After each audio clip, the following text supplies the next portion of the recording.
Bonjour à toutes, bonjour à tous et bienvenue dans le FC Stream Team. Je suis Martin Mosnier, journaliste à Eurosport. Quand il entre dans une pièce, vous êtes transporté par les embruns du Finistère. C'est la houle Malouine qui vous emporte de Brest à Lorient, de Cancale à Carnac. Il est le menhir d'Eurosport, le dolmen du journalisme sportif.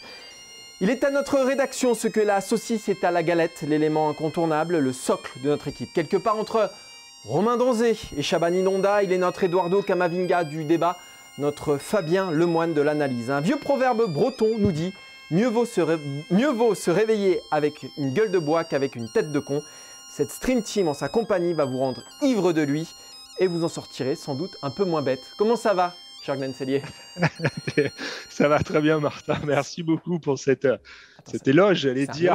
C'est un hommage, magnifique. Il est magnifique, tu as tout résumé en plus. Un hommage qui sent le chouchen, mais un hommage quand même. Qui sent le chou, tout à fait, ouais. Tu es un vrai poète. Les gens ont le droit de savoir, quand même, Glenn. Exactement, et puis tu as parlé de tous les gens que j'adore, évidemment de la galette saucisse. Chabani Nonda. Chabani Nonda. Glenn, alors je vous dis, à 13 ans, avec ses boutons percés sur le nez, il était là avec son écharpe rouge et noir. Chabani Nonda. C'est une très belle époque de ma vie, j'avoue. Et évidemment, je mangeais beaucoup de galettes saucisses que je t'ai fait apprécier, Martin. Mais la légende dit que tu en manges toujours. Exactement, à chaque fois que je peux, je n'en manque jamais. Bienvenue dans le FC Stream Team. En tout cas, on va peut-être démarrer, Glenn, sauf si on veut faut y aller quand même. Sauf si on veut faire une demi-heure sur ta jeunesse. Pendant des heures et des heures, mais je ne sais pas si ça passionne les foules. On ne parlera pas de Bretagne aujourd'hui. On va parler du Paris Saint-Germain qui tire la langue. On l'a vu lors de la seconde période face à Manchester City. C'était mercredi en Ligue des Champions. Paris qui s'est un peu écroulé physiquement. Il y a un titre à aller chercher. Il y a une finale à aller chercher aussi en Ligue des Champions. Il y a deux matchs très importants, Lens et Manchester City qui arrivent. Lens, il n'y aura pas déjà Kylian Mbappé, victime d'une contracture au mollet. On va se poser la question avec Glenn. Et on a posé aussi la question à Mauricio Pochettino il y a quelques instants en conférence de presse.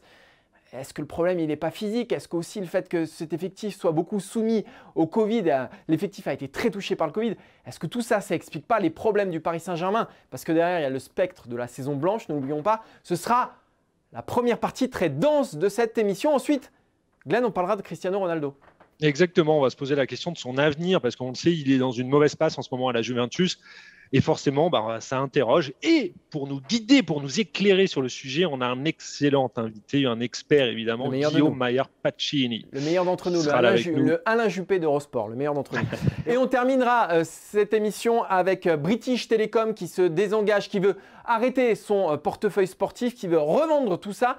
Et on se posera la question, quelles conséquences ça peut avoir sur le marché des droits sportifs en Grande-Bretagne, en France. Est-ce qu'on va vers un éclatement total de la bulle? On aura un spécialiste pour parler de ça avec nous, pardon, mais attendez la fin de l'émission, ce sera assez instructif. Glenn, on va démarrer avec le Paris Saint-Germain. Juste le temps de rappeler qu'évidemment, vous pouvez retrouver cette émission sur toutes les plateformes de podcast. Mettez-nous des cœurs, mettez-nous des likes sur Apple Podcast notamment. Si vous voulez voir nos bobines, c'est sur Facebook, vous le savez. Chaque vendredi aux alentours de quelle heure, Adrien? 18, 19 voilà. 18-19 heures par là. On est sur Facebook et il y a évidemment les meilleurs moments de l'émission. Alors, vous gagnez en bogossitude en plus cette semaine parce que vous passez de Maxime Dupuis à Glenn Cellier. Donc là, on gagne en bogossitude. On gagne en densité capillaire. Si on gagne en expertise. On gagne. Oui, c'est vrai. Alors par contre, niveau expertise, là, bon, ouais, Glenn, c'est juste le beau gosse. On va pas se raconter d'histoire. Mais voilà, on gagne en plaisir des yeux, on perd en plaisir des oreilles. Voilà, globalement. Et quand vous êtes en podcast, c'est vrai que Glenn, finalement, ça ne sert pas à grand-chose. Ouais, ça ne sert à rien. En fait, je veux me barrer. Ouais, on se pose la question, c'est vrai.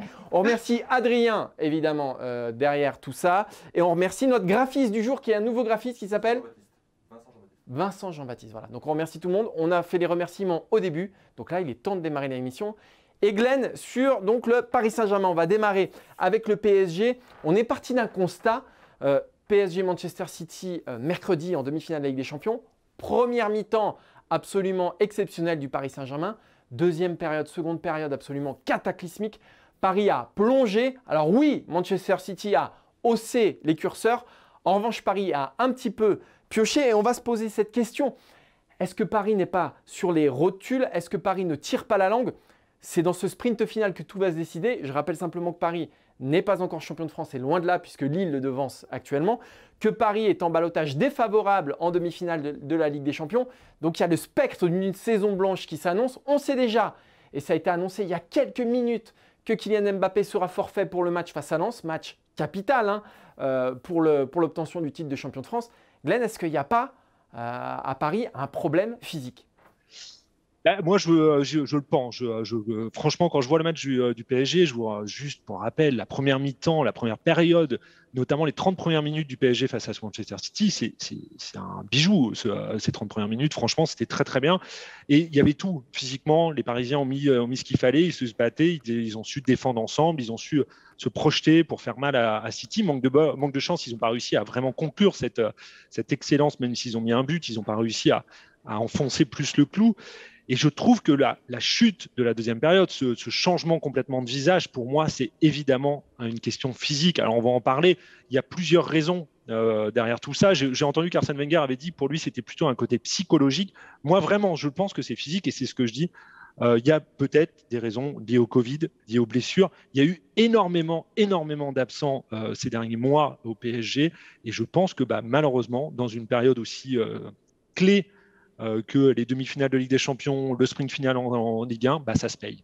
Il faut rappeler simplement que le Paris Saint-Germain est allé en finale de la Ligue des Champions, c'était en août dernier, qu'il n'y a pas vraiment eu de préparation, ça a très vite enchaîné, que tous les joueurs sont mis sous pression et sans vraie préparation physique. On dit souvent, pour parler parfois avec des préparateurs physiques, que cette période invisible pour nous, pour les observateurs du football, c'est-à-dire quand on prépare une équipe avant la saison, elle est capitale.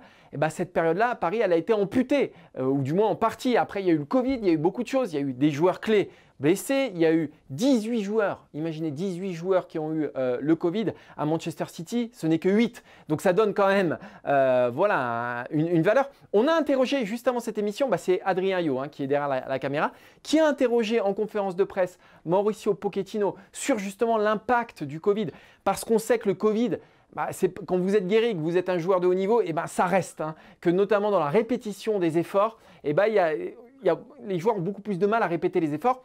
Donc Adrien Yo a posé cette question à Mauricio Pochettino et on va entendre la traduction de la réponse de l'entraîneur parisien par son adjoint Miguel. On y va. C'est vrai que quand nous sommes arrivés il y a quelques mois, il n'y avait pas seulement que des blessés, il y a eu des cas de Covid. Et à ça, si on va ajouter un calendrier qui est très cherché avec des matchs tous les 3 jours, on voit aussi dans la difficulté justement d'arriver à ces niveaux de volume de quoi on parle. Et le défi est là. Justement, le défi est de pouvoir arriver à jouer 90 minutes au niveau qu'on l'a fait pendant 45-60 minutes et que ça permettra justement d'augmenter ces volumes de jeu. On progresse énormément au niveau des volumes, au niveau de la possession, mais on sait qu'on a du travail et c'est justement les défis qu'on a. Alors, il le dit bien, Mauricio Pochettino, qu'en effet, le Covid, ça peut peser. Et c'est des choses finalement, dont on va s'apercevoir sur le long terme, parce que les données sont encore en train d'évoluer, les analyses, etc., les études là-dessus montrent qu'en effet, visiblement, il peut y avoir un impact pour les sportifs de haut niveau. Et franchement, c'est vrai, le PSG est l'un des clubs les plus touchés actuellement en Europe sur la saison par le Covid. Donc forcément, ça a dû peser et ça peut peser sur l'état de forme de ces troupes. Et l'autre truc, t'en parlais, Martin, et je veux insister là-dessus. Je pense que tu vas reparler du Covid derrière, mais je veux vraiment insister sur la préparation. Parce que la préparation physique, c'est ce que tu dis. Moi, au début en septembre-octobre, j'avais appelé un préparateur physique, Nicolas Dion, pour parler de ça, pour parler du fait que le PSG n'avait pas pu se préparer physiquement. Et il l'avait dit, je vous rappelle juste, que le PSG, c'est quoi? C'est entre la finale de la Ligue des Champions et le début de la reprise de la Ligue 1, si vous voulez, c'est 2 semaines et demie, c'est 18 jours, c'est rien.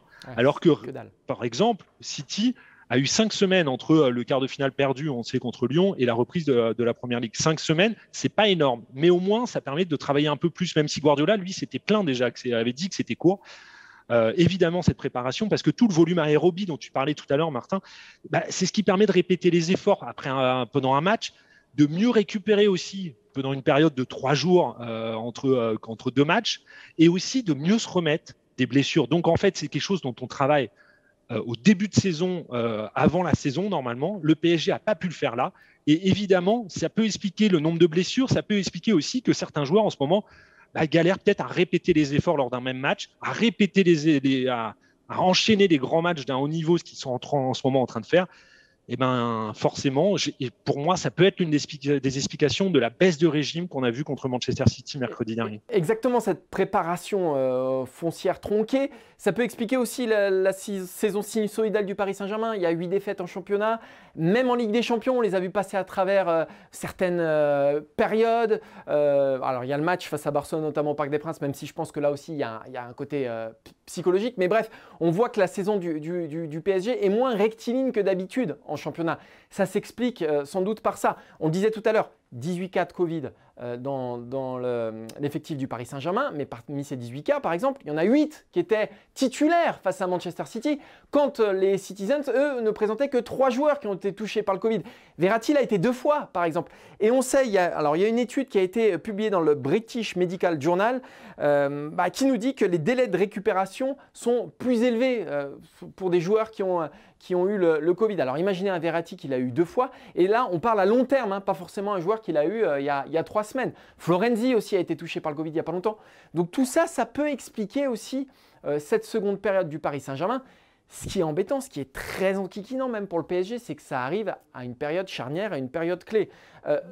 Face à Lens, samedi, il n'y aura pas de Kylian Mbappé. Kylian Mbappé, c'est celui qui sauve les fesses du Paris Saint-Germain depuis maintenant quelques mois, qui a fait doubler face à Saint-Etienne, notamment qui a sauvé le PSG face au Vert. Ce fut encore le cas la semaine dernière face à Metz. Donc sans Mbappé face à Lens, on peut se dire, on se dirait d'habitude, c'est Lens, c'est au Parc des Princes, le PSG va en faire qu'une bouchée. Le problème, c'est que le PSG au Parc des Princes, c'est compliqué, que Lens fait une super saison, que Mbappé n'est pas là. Donc il y a un danger qui n'existait pas les saisons précédentes, qui n'existerait pas si Paris était en pleine possession de ses moyens depuis le début de saison, mais qui là existe vraiment. Et c'est pour ça qu'on parle du spectre de la saison blanche. C'est que ça arrive au pire moment et que pour l'instant rien n'est fait pour le Paris Saint-Germain. Paradoxalement, c'est peut-être le plus beau parcours européen de l'histoire du Paris Saint-Germain. C'est peut-être la plus belle épopée du PSG, parce qu'ils ont sorti le Barça, le Bayern avec des matchs incroyables. Mais si derrière on arrive à une saison blanche, et ben forcément le bilan ce ne sera pas le même. Mais oui, totalement, tu as raison. Et alors, saison blanche, je rappelle qu'il y a la Coupe de France aussi, mais où le PSG est encore en lice, évidemment. Mais c'est ce que tu dis, évidemment, il y a beaucoup d'incertitudes. Et le PSG, le problème, c'est que ça fait des années qu'ils n'ont pas eu un sprint final en Ligue 1 serré comme ça. D'habitude, ces dernières années, ils déroulaient. Ils avaient une fin de saison plutôt tranquille où ils pouvaient se concentrer sur la Ligue des Champions. Là, alors, ils n'ont pas toujours eu la possibilité de se concentrer sur la Ligue des Champions parce qu'ils étaient éliminés avant. Mais là, en gros, ils doivent jouer vraiment sur 2 tableaux. C'est-à-dire que ce week-end contre Lens, ils ne peuvent pas vraiment lever le pied. Et avec un effectif, on l'a dit, ça tire, quoi. Ça tire. Ouais, c'est ça, ouais, bien sûr. Et donc, du coup, oui, ça pose beaucoup de questions. Ça pose beaucoup de questions sur la capacité dans quelques jours, mardi, du PSG de faire un match plein, parce qu'il faudra faire un match plein contre Manchester City. C'est-à-dire que ce que Paris a réussi à faire sur les 30 premières minutes, la première mi-temps au Parc mercredi, il va falloir le faire sur la durée pour aller vraiment gêner Manchester City. Et là, c'est plus compliqué. Après, la chance du PSG, c'est d'avoir évidemment des talents, des joueurs d'exception comme Neymar et Mbappé qui font des différences individuelles nettes. Et évidemment, mais il faut que ces joueurs soient à 100% de leurs moyens. C'est bien ça le problème. Et il y a un vrai doute au-dessus de la tête d'Mbappé. Alors évidemment, la communication du Paris Saint-Germain est très parcellaire. Même Mauricio Pochettino a été relativement nébuleux dans ses propos en conférence de presse vendredi sur Kylian Mbappé. Globalement, on ne sait pas vraiment s'il est préservé par sécurité ou s'il y a vraiment une inquiétude. De toute façon, s'il y avait vraiment une inquiétude, il ne nous le dirait pas, Pochettino. Mais ce qui est certain, c'est que ce n'est absolument pas une bonne nouvelle dans l'optique de Manchester City d'avoir un forfait de Kylian Mbappé. Mbappé, c'est le dernier joueur que vous sortez de votre 11 pour le préserver, parce qu'on le sait très bien que lui, il veut enchaîner. Il n'a pas été préservé avant le Bayern, il n'a pas été préservé avant le Barça. Ça ne l'a pas empêché d'être bon. Mbappé, il veut jouer, il veut marquer l'histoire, il veut marquer des stats, il veut faire gonfler tout ça. Donc s'il n'est pas là, c'est que déjà, il y a une inquiétude pour samedi. Le match, il vient très très vite après Manchester City. Donc pour moi, ça reste quand même une incertitude, un doute et donc une inquiétude. Allez Glenn, on va continuer cette émission avec notre deuxième sujet, avec Cristiano Ronaldo et la Juventus Turin. On va s'interroger sur l'avenir de Cristiano Ronaldo parce que du côté de l'Italie, on se pose beaucoup de questions. Aujourd'hui, on va retrouver la vongole sur la pasta, le pesto sur le spaghetti. La carbonara sur la penne. Comment ça va, cher Guillaume Maillard-Pacini, notre spécialiste du football italien? Eh ben, écoute, bonjour Martin, bonjour Glenn, magnifique intro. Écoute, je vais très bien et j'ai hâte de parler de ce sujet qui fait en Italie, en tout cas, beaucoup jaser depuis 3-4 semaines maintenant au moins. Alors, petit rappel des faits, Ronaldo et la Juve, bah, ça ne se passe pas comme prévu. La Juve avec Ronaldo n'a jamais dépassé les quarts de finale avec des champions. En plus, en championnat, le titre, bah, on peut quasiment dire qu'il s'est envolé. Ça va être officiel dans quelques journées, quelques jours peut-être même. Qu'est-ce qui se passe d'autre? Bah, Ronaldo se pose beaucoup de questions sur son avenir. La presse italienne se pose beaucoup de questions sur l'avenir de Ronaldo. Et la Juve se demande aussi si elle doit continuer avec lui. On rappelle qu'il lui reste 1 an de contrat. Guillaume, moi ce que je veux savoir d'abord, c'est ce qui se dit du côté de l'Italie. Je vais être très clair, est-ce que Ronaldo va rester cet été? Écoute, la réponse encore, honnêtement, je pense que même la Juve et Ronaldo ne le savent pas. Ce qui est certain, c'est qu'en tout cas aujourd'hui, il y a une question, une réflexion qui a été entamée à la Juve, parce que globalement, la Juve va probablement entamer une révolution globale qui englobe aussi Andrea Agnelli. Hein. Alors, il y a eu l'épisode de la Super League que vous avez tous suivi ces dernières semaines avec Agnelli. Et c'est vrai que ça concerne Agnelli, ça concerne Pirlo et Allegri qui pourraient venir. Évidemment, ça concerne le terrain aussi, parce qu'un joueur comme Ronaldo, Martin, qui touche 31 millions d'euros net par an dans un contexte économique comme on le connaît aujourd'hui, forcément, tu te poses des questions. Il a 36 ans. La Juve a perdu peut-être en qualité aussi autour de lui. Peut-être qu'elle a fait trop vite, il y a 3 ans, l'équation un peu entre Ronaldo égale victoire avec des champions. Il n'y avait pas que ça. Donc, il y a peut-être un désert technique qui s'est installé autour de lui. Mais en tout cas, aujourd'hui, aucune décision n'a été prise sur l'avenir de Ronaldo. Mais il y a une réflexion du joueur qui regarde quand même autour de lui, voir ce qui se passe. Et la Juve qui ne serait pas contre son départ parce qu'elle économiserait beaucoup d'argent. Mais aussi, on est conscient que Ronaldo, même s'il traverse une période difficile, reste quand même important pour la Juve parce que justement, c'est Cristiano Ronaldo. C'est la question que je veux te poser, Guillaume, c'est qu'est-ce que ça donne la saison de Ronaldo d'un point de vue, j'allais dire, italien, au-delà de ce qui s'est passé en Ligue des Champions. On rappelle que la Juve s'est fait sortir par Porto en 8e de finale, donc c'est pas très glorieux. Mais d'un point de vue, on va dire, italien, la saison de Ronaldo à la Juve, ces derniers temps, c'est moyen, et on sent qu'il y a de la tension. Écoute, les statistiques, si les gens qui ne suivent pas la Serie A vont voir les stats de Ronaldo, c'est 32 buts en 39 matchs.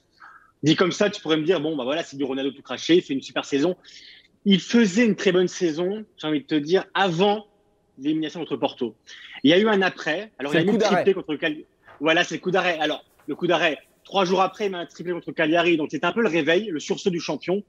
Et c'est vrai que depuis 4 matchs, c'est un Ronaldo triste, c'est un Ronaldo malheureux. En tout cas, il est décrit comme ça sur les journaux italiens. Et contrairement à il y a quelques années, c'est qu'aujourd'hui, vraiment, ça explose au regard de tout le monde. C'est-à-dire qu'il ne se cache pas sur le terrain. On sent qu'il y a une espèce de mal-être chez Ronaldo. Et aujourd'hui, la Gazzetta, par exemple, disait qu'il était totalement isolé. C'est-à-dire qu'il y a une espèce de mal-être. Et on se pose clairement la question, est-ce qu'il est malheureux à la Juve? C'est peut-être un élément de réponse. Est-ce qu'il est triste parce que la saison de la Juve, forcément, est très décevante.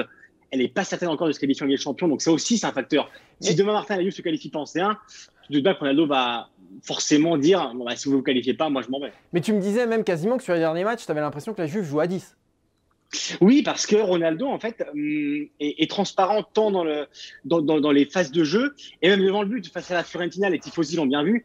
Il y a une occasion sur le 1 en fin de match, une tête toute simple à mettre, il ne la met pas. Contre part, il prend un carton jaune tout bête en fin de match parce qu'il envoie le ballon dans les tribunes, parce qu'il est frustré. Il y a un sentiment de frustration, d'isolement, de mal-être. On sait que Ronaldo est très focalisé sur ses stats personnels, c'est pas une surprise, tout le monde le sait. Mais c'est vrai qu'aujourd'hui, on a l'impression que depuis 4-5 matchs, il y a vraiment une espèce de mal-être. Et c'est aujourd'hui cette attitude qui choque plus en Italie que ses performances. Ça fait 3 matchs qui marquent pas, c'est pas énorme. Ça peut arriver à tous les joueurs du monde.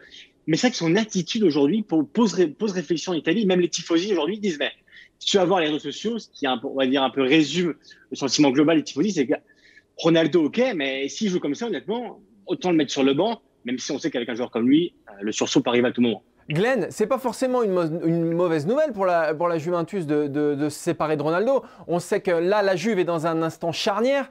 Elle va sans doute changer d'entraîneur. Elle va sans doute changer de projet. Et Glenn, si la Juve veut changer de projet, il va falloir se séparer de Ronaldo.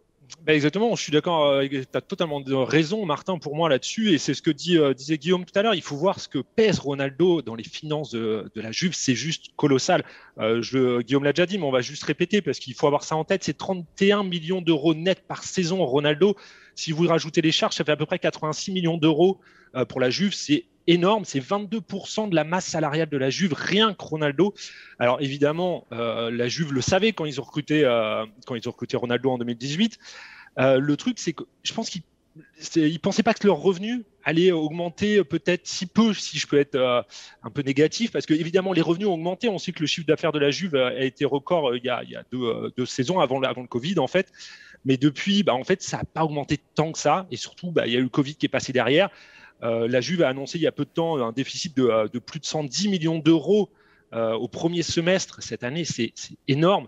Et pour moi, évidemment, c'est ce que tu dis. Si il faut avoir une révolution, si la Juve veut vraiment mettre en place une révolution, changer de projet, pour moi, c'est obligé de le faire sans Ronaldo parce que Ronaldo pèse trop dans les finances du club pour réussir vraiment à changer vraiment de modèle. Si Ronaldo est là, en fait, ce sera la même chose l'année prochaine parce que la Juve n'a pas de marge, en gros, pour s'activer et vraiment essayer de trouver de nouveaux profils, essayer de miser sur d'autres joueurs. C'est pas possible pour moi si Ronaldo est encore là. Et alors, Guillaume, tu me contrediras si tu n'es pas d'accord avec moi, mais quand on regarde ces dernières années, avant que Ronaldo arrive, la Juve restait en 4 ans sur 2 finales de Ligue des Champions. Depuis qu'il est arrivé, on rappelle que c'était à l'été 2018. Depuis ce temps-là, c'est 2 éliminations en 8e, 1 élimination en quart. Mais pire que ça, c'est des éliminations contre l'Ajax, Lyon et Porto. Et pour la première fois depuis des années, la Juve ne va pas gagner le Scudetto cette année. Elle gagnait sans lui.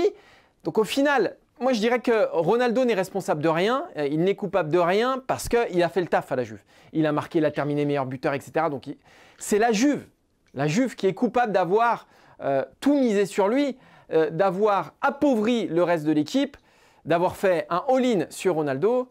Et c'est ça le problème finalement, Guillaume.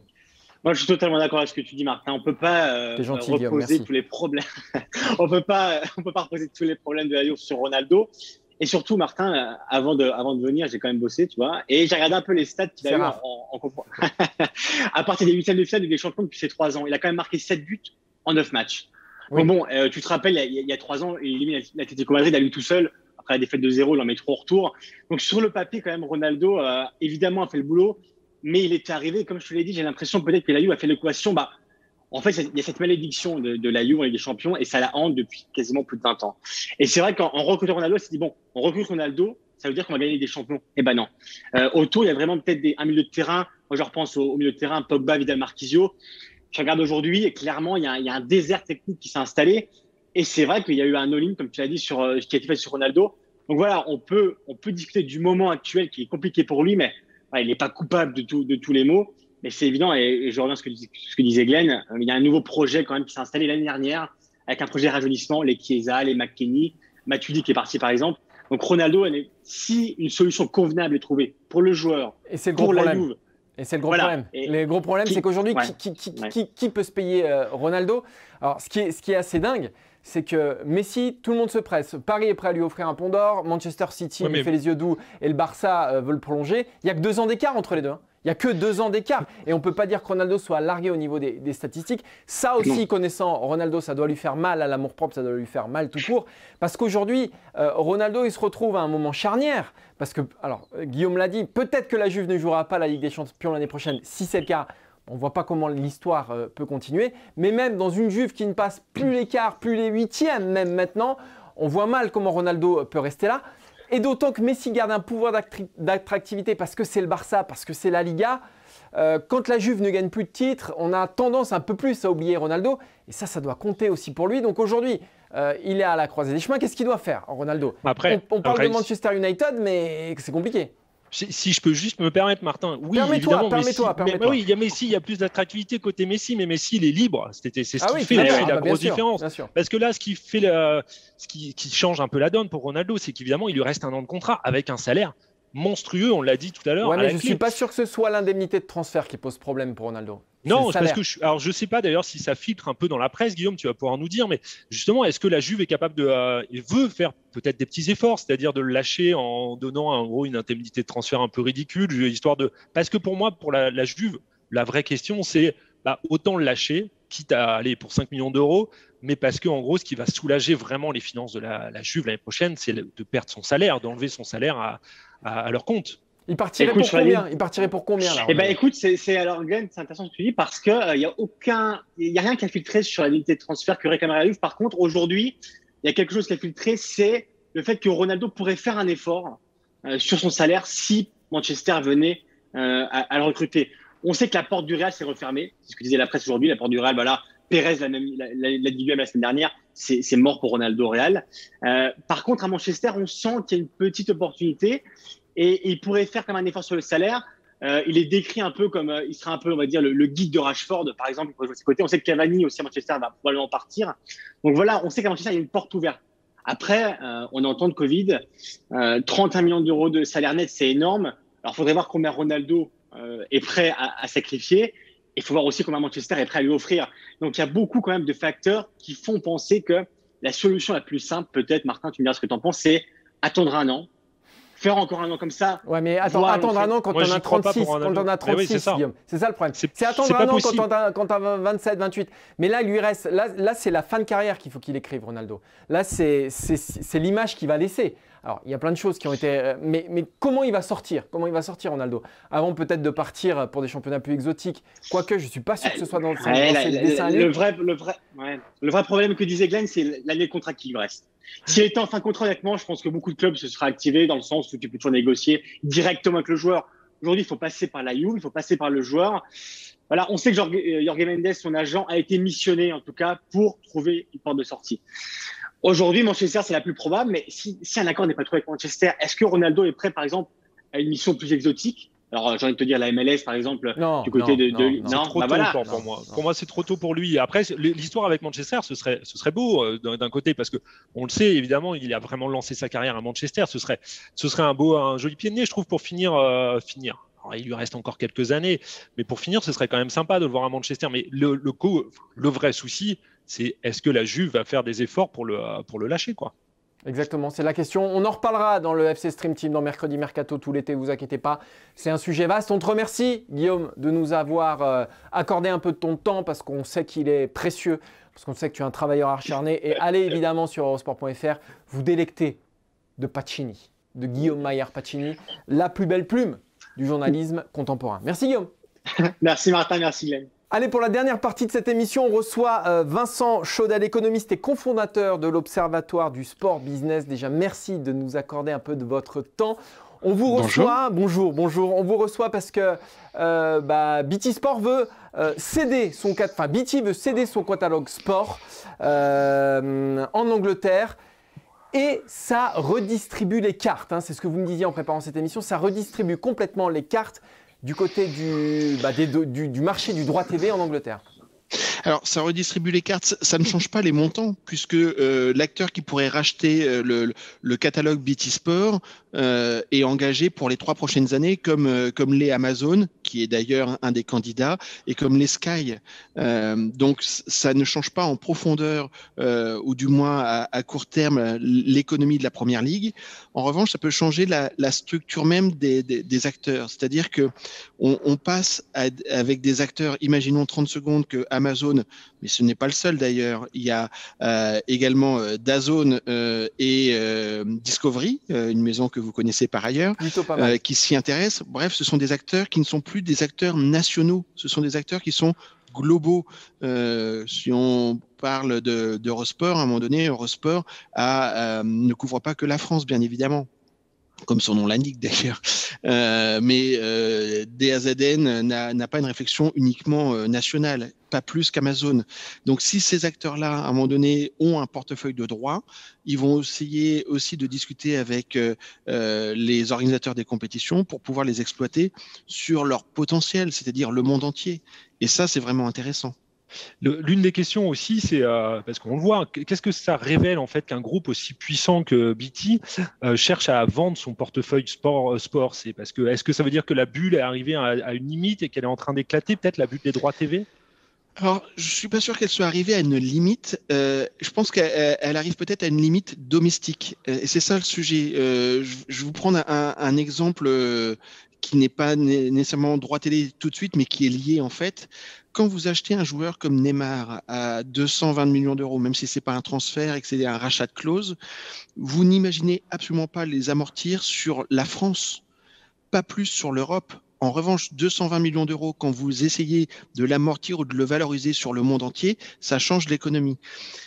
Quand on parle du football anglais, qu'on est à 4-5 milliards d'euros de droits, ça devient compliqué d'amortir sur le seul territoire britannique, alors qu'à un moment donné, ces sommes-là peuvent s'imaginer sur des territoires bien plus vastes.